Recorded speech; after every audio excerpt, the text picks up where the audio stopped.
sejarah dari koperasi di dunia. Nah, dalam perjalanan sejarahnya, koperasi di dunia tumbuh dan berkembang di samping badan usaha lainnya, yang mana pada saat itu setengah abad setelah pendirian Koperasi Rockdale, para pelopor koperasi sepakat untuk membentuk International Cooperative Alliance dalam Kongres Koperasi Internasional yang pertama tahun 1896 di London. Nah, perkembangan koperasi di dunia bermula sekitar abad ke-20, di mana koperasi ini merupakan hasil dari sebuah usaha yang tidak spontan dan tidak dilakukan oleh orang-orang yang kaya. Namun justru koperasi ini tumbuh dari kalangan rakyat yang pada saat itu sedang menderita dalam lingkungan ekonomi dan juga sosial akibat dari sistem kapitalisme. Dalam keadaan kehidupan yang seperti itu, justru pada saat itu pihak kolonial semakin mengintimidasi penduduk pribumi, sehingga tidak sedikit dari mereka yang keadaannya pada saat itu sangat memprihatinkan, di mana pada saat itu juga para rentenir dan juga lintah darat ikut turut andil dalam memperkeruh suasana, sehingga mau tidak mau penduduk pribumi harus menyerahkan tanah miliknya untuk membayar utang-utang yang terus membengkak akibat dari sistem bunga yang diterapkan pada saat itu.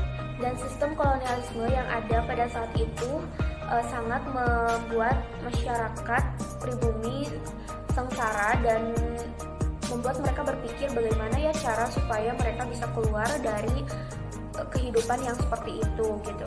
Lalu setelah itu muncullah koperasi yang pada saat itu bertujuan untuk membantu kaum buruh yang dikenal dengan koperasi praindustri. Dan perkembangan ini terus-menerus diikuti oleh berbagai negara hingga sampai sekarang koperasi terus tumbuh dengan tujuan untuk mensejahterakan anggotanya. Dan juga badan lembaga koperasi telah banyak membantu mengatasi masalah perekonomian yang tengah dihadapi oleh negara-negara baik di Eropa maupun di Asia. Pada zaman penjajahan Belanda, banyak sekali rakyat Indonesia yang hidup menderita, tertindas, dan terlilit hutang dengan para rentenir. Itulah yang membuat Patih Purwokerto, yaitu R. Aryawira Atmaja, mendirikan koperasi kredit untuk membantu para rakyat Indonesia yang terlilit hutang. Lalu pada 1908, Perkumpulan Budi Utomo memperbaiki kesejahteraan rakyat melalui koperasi dan pendidikan dengan mendirikan koperasi rumah tangga yang dipelopori oleh Dr. Sutomo dan Gunawan Mangunkusumo. Setelah Budi Utomo sekitar 1911, Serikat Dagang SDI dipimpin oleh Haji Samanhudi dan HOS Cokro Aminoto mempropagandakan cita-cita tokoh koperasi, sejenis Wasarda Kaude, yang bertujuan untuk mengimbangi dan menentang politik pemerintahan kolonial Belanda yang banyak sekali memberikan fasilitas dan hal yang menguntungkan bagi para pedagang asing. Namun pelaksanaannya baik dari koperasi yang dibentuk oleh Budi Utomo maupun dari SDI itu sendiri tidak berkembang dan mengalami kegagalan. Hal ini karena lemahnya pengetahuan perkoperasian, pengalaman berusaha, kejujuran, dan kurangnya penelitian tentang bentuk koperasi yang memang cocok diterapkan di Indonesia. Upaya pemerintah kolonial Belanda untuk memecah belah persatuan dan kesatuan rakyat Indonesia tidak hanya sebatas pada bidang politik saja, namun juga sudah merambah pada bidang ekonomi, salah satunya yaitu termasuk pada perkooperasian. Hal ini terbukti dengan adanya Undang-Undang Koperasi pada tahun 1915 yang dibentuk oleh Belanda, yaitu undang-undang tentang perkumpulan koperasi yang berlaku untuk segala bangsa, jadi bukan khusus untuk Indonesia saja. Undang-undang koperasi tersebut sama dengan Undang-Undang Koperasi di Netherlands pada tahun 1876 yang kemudian diubah pada tahun 1925. Nah, dengan perubahan ini maka peraturan koperasi di Indonesia juga otomatis diubah menjadi Peraturan Koperasi tahun 1933 LN nomor 108. Di samping itu, pada tahun 1927 di Indonesia juga mengeluarkan Undang-Undang nomor 23 tentang peraturan perkooperasian di Indonesia. Pemerintah Belanda yang tidak mencabut undang-undang tersebut mengakibatkan terjadinya dualisme dalam bidang pembinaan perkoperasian. Meskipun kondisi undang-undang di Indonesia seperti itu, pergerakan dan upaya bangsa Indonesia untuk melepaskan diri dari kesulitan ekonomi tidak pernah berhenti dan pastinya tidak pernah menyerah. Pada tahun 1929, Partai Nasionalis Indonesia atau disingkat dengan PNI di bawah pimpinan Insinyur Soekarno mengobarkan semangat berkoperasi kepada kalangan pemuda. Dan pada periode ini sudah terdaftar sekitar 43 koperasi di Indonesia. Dan pada tahun 1930 dibentuk bagian urusan koperasi pada Kementerian Dalam Negeri, di mana tokoh yang terkenal pada masa itu adalah R.M. Margono Djojo Hadikusumo.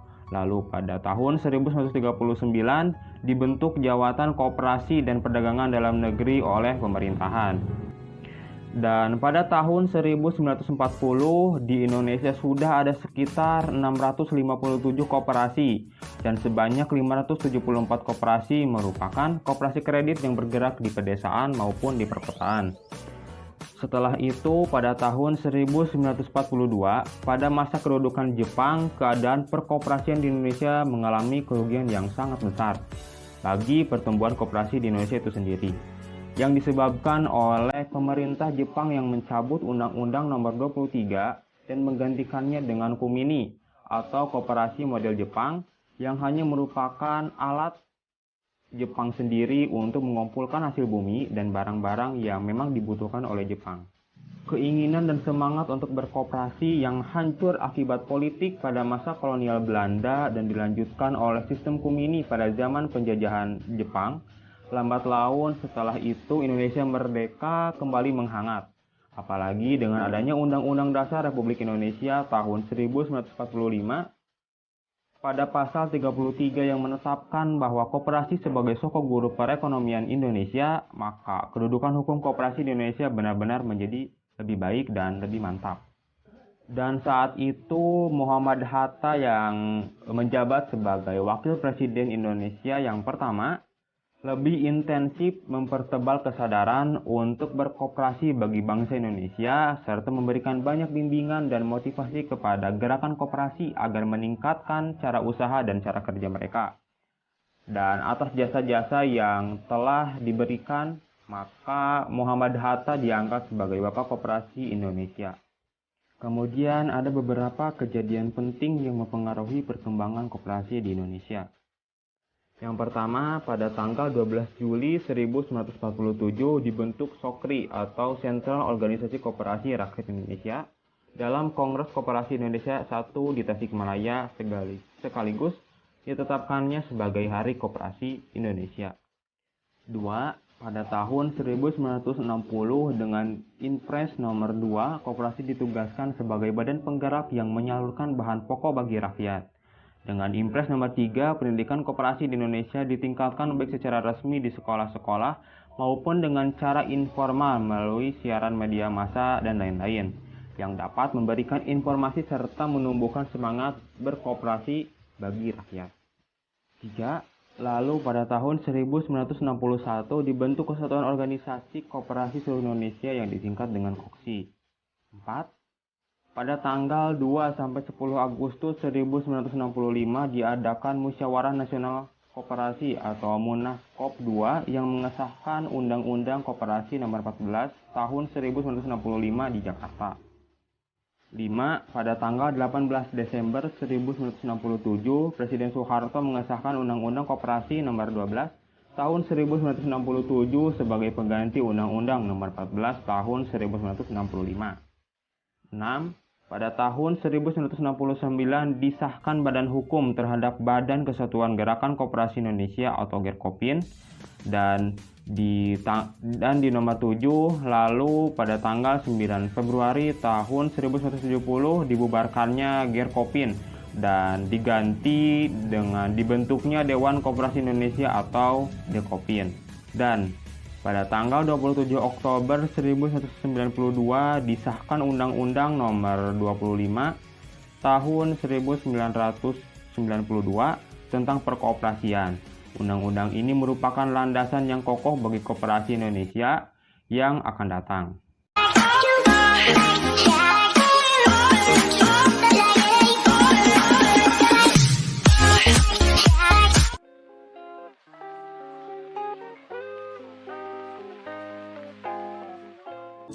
Nah, pada pematerian kali ini yaitu mengenai visi, misi, dan tujuan Koperasi Mahasiswa Universitas Siliwangi atau yang lebih dikenal dengan Kopma Unsil.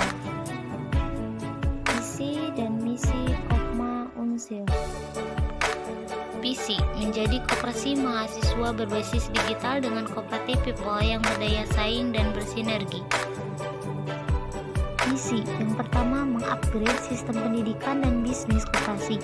Kedua, mengoptimalkan pendidikan bisnis digital, pengkoperasian kewirausahaan bagi elemen Kopma. Ketiga, memaksimalkan hubungan organisasi dan bisnis dengan stakeholder. Keempat, menjalankan amanat RAT ke-30. Nah, gimana? Kalian pasti udah tahu visi misi Kopma Unsil kan? Kalau udah tahu, kita lanjutkan yuk. Tujuan Kopma Unsil. Tujuan dari koperasi adalah menyejahterakan anggotanya sesuai dengan prinsip ekonomi kerakyatan.